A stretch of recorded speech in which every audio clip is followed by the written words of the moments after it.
અને પોરબંદર જિલ્લાનું છેલ્લું ગામ રોજીવાડા, પોરબંદરથી દૂરમાં દૂર ગામ.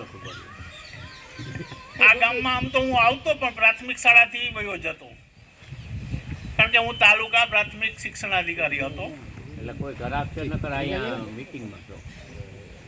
એટલે શાળાની મુલાકાત કરતો. તાલુકા યુનિયનનો પ્રમુખ હતો, જિલ્લા યુનિયનનો પ્રમુખ હતો અને રાજ્ય શિક્ષક સંઘ ગાંધીનગર ખાતે 9 વર્ષ ઉપપ્રમુખ રહ્યો. મારું મૂળ ગામ ગોસા, અત્યારે હું પોરબંદર રહું છું અને શિક્ષણનો જીવ છું. શિક્ષક હેડમાસ્ટર તરીકે 35 વર્ષ નોકરી કરી, 3 વર્ષ ઓફિસર હતો અને પછી રાજકારણમાં રસ જાગ્યો એટલે રાજીનામું આપી દીધું અને આમ આદમીનો ખેસ પહેરી અને સમાજ સેવાના એકમાત્ર ધ્યેયથી આમ આદમી પાર્ટીની પસંદગી કરી.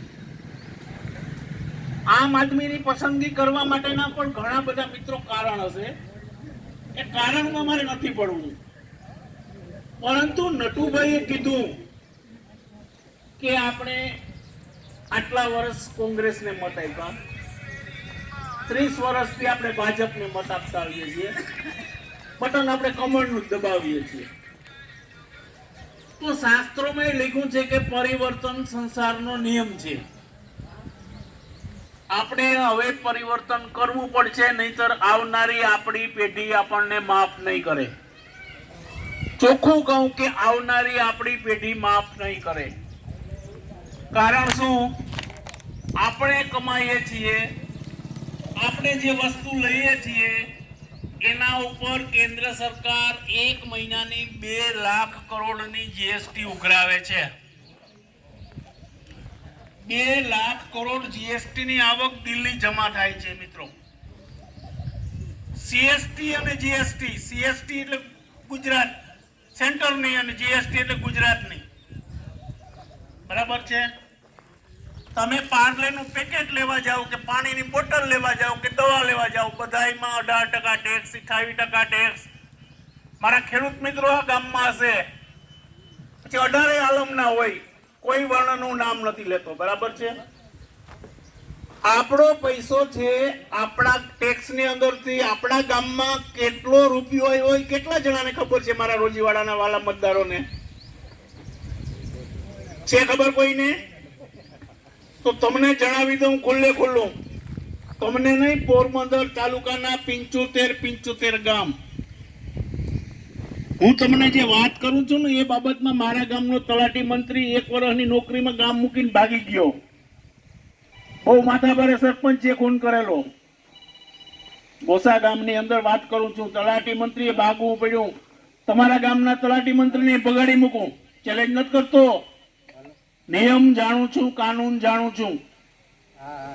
ગોપાલ ઇટાલિયા LLB છે, વકીલ છે, તો એસપી ને કલેક્ટરને ચેલેન્જ કરે ને, કારણ કે શિક્ષણ છે ને એનાથી મોટું શસ્ત્ર કાંઈ નથી. તમારે તલવારનું કાંઈ ન આવે, મારી કલમ એક વધી પડે.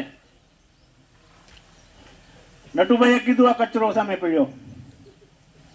તમારા ગામને ચાલુ વર્ષે 9,93,000 રૂપિયા કેન્દ્ર સરકારે દિલ્હીથી આપ્યા. તમારી ગ્રામ પંચાયતને જે કોઈ સરપંચ હોય, જે કોઈ તલાટી મંત્રી હોય, એને ચેલેન્જ કરું છું જાહેરમાંથી, રોજીવાડાના ગામમાંથી, કે તમે નહીં માહિતી માંગો તો હું માહિતી માંગીશ કે આ સ્વચ્છતાના કેટલા રૂપિયા ગામમાં ફાળવ્યા. તમારા ગામમાં સફાઈ કામદાર છે? તમારા ગામમાં નિયમિત સફાઈ થાય છે? તમારા ગામમાં DDT નો છંટકાવ થાય છે?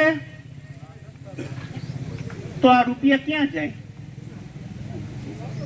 આ રૂપિયા ક્યાં જાય? એ રૂપિયા કેના છે? તલાટી મંત્રી કે સરપંચના બાપના છે? દિલ્હીથી આવેલા 15મા નાણાં પંચના 9,93,000 આજે તમારી ગ્રામ પંચાયતના બેલેન્સમાં બોલે છે, બેંકમાં 1 રૂપિયાનો ખર્ચ નથી કર્યો મિત્રો. અને ખર્ચ કર્યો હોય તો અહીંયા ગટો કરાવી નાખું, વાણંદને બોલાવો.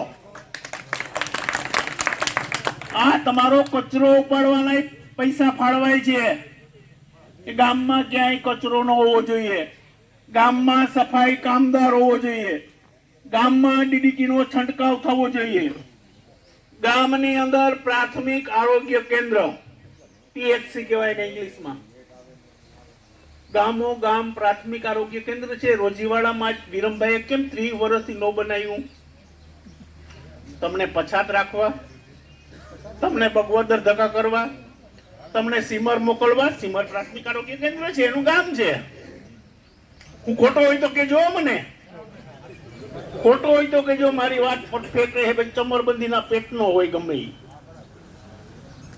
ખોટી વાત નહીં કરવાની, ખોટું સહન નહીં કરવાનું.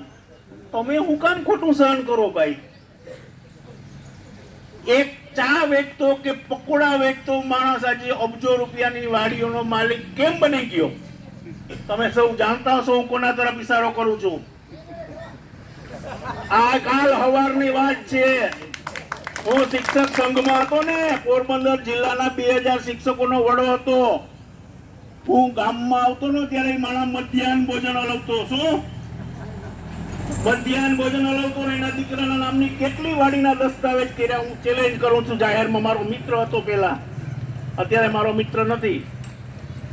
આ વિચારધારાની લડાઈ છે. વ્યક્તિ હારે મારે કોઈ વાંધો નથી, મારી મેરની નાતનો છે, બરાબર છે. પરંતુ મારું કહેવાનું છે, પ્રજાને તમે ક્યાં સુધી મૂર્ખ બનાવશો? હવે જાગો. ગોપાલ ઇટાલિયા થી પ્રભાવિત થઈને હું આવ્યો છું મિત્રો. મને ભાજપે ઓફર નહીં કરી હોય. હું ગાંધીનગર સ્ટેટ કક્ષાએ મિનિસ્ટરો અને સચિવાલયમાં ઝઘડ્યો છું. 2.5 લાખ માસ્ટરોનો વડો હતો અને મેં 1.5 લાખનો પગાર મૂકી અને મેં રાજીનામું આપ્યું છે. મારે કાંઈ ઘટતું નથી મિત્રો. પાર્ટી પાસેથી કશું નથી લેવાનું, મારે પાર્ટીને આપવાનું છે. ભગવાને આપ્યું છે. દીકરો દીકરાની બહુ નોકરી કરે છે, દીકરી બેરિસ્ટર એડવોકેટ છે હાઈકોર્ટમાં. પણ અમારે તો ગામડે ગામડે જઈને જગાડવા છે તમને કે આપણે ક્યાં સુધી સૂતા રહેશું. અને પરિવર્તન તો મિત્રો જરૂરી છે. નટુભાઈએ કીધું કે વિસાવદર વાળી કરવી પડશે, તો વિસાવદર વાળી કરવા માટે થાય ને ઝાડુનું બટન દબાવવું પડશે, દબાવવું પડશે, દબાવવું પડશે. એના વગર આપણો છૂટકો નથી. હવે અમારે ગ્રામ પંચાયતની વાત કરું. તમારે મંત્રી ભાગી જાય, હું આટકે કરીશ. જે કોઈ મંત્રી હોય મને કઈ ફેર નથી પડતો.